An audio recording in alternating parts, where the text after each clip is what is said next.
படத்துக்கு இயக்குனர் வந்து அருண் மாதேஸ்வரன், ஹீரோ வந்து நம்ம லோகேஷ் கனகராஜ். இவங்க 2 பேரும் சேர்ந்து படம் எடுக்கிறதுக்கு என்ன வேணும்? வேற யாராச்சும் படம் எடுக்கணும்னா கதை வேணும். இவங்களுக்கு தேவை வந்து இவங்க என்ன படமா எடுத்துட போறாங்க?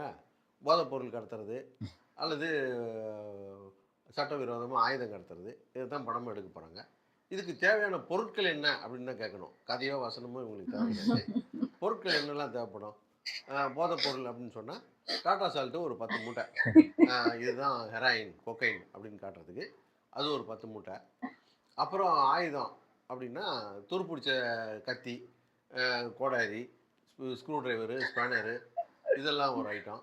அப்புறம் மிலிட்ரியில, போலீஸ்லலாம் இல்லாத ரொம்ப அட்வான்ஸான துப்பாக்கி, இந்த மாரி ஐட்டம்லாம் வச்சிருப்பாங்க. அச்சோ! அப்புறம் அழுக்கு புடிச்ச, பாழடைஞ்ச கட்டடங்க.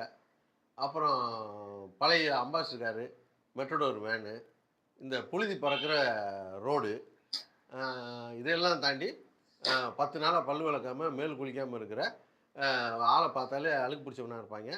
அது மாரி ஒரு 10 பேரு. தட்டுனா தூசி பறக்கணும். அப்படி அழுக்கு புடிச்சவனா இருக்கணும். இவங்க தான் மெயின் கேரக்டர். இவங்கள வச்சு படம் எடுக்க வேண்டியது தான். நல்லா ஜாடிக்கு ஏத்த மூடி மாரி அருண் மாதேஸ்வரனும், நம்ம லோகேஷ் கனகராஜும் செட் ஆயிட்டாங்க.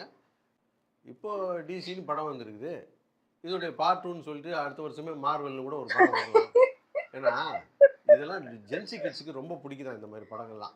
அதுக்காக இந்த படம்லாம் எடுக்குறாங்களாம். அப்படின்னு பரப்பிட்டு இருக்காங்க. ஜென்ஸி கிட்ஸ வந்து இவங்க முட்டா பையனே முடிவு பண்ணிட்டாங்க போல இருக்கு. நீங்களும் முட்டாள் ஜென்ஸியா இருந்தா, இந்த படத்த மிஸ் அட பண்ணாம பாருங்க. பாவித்த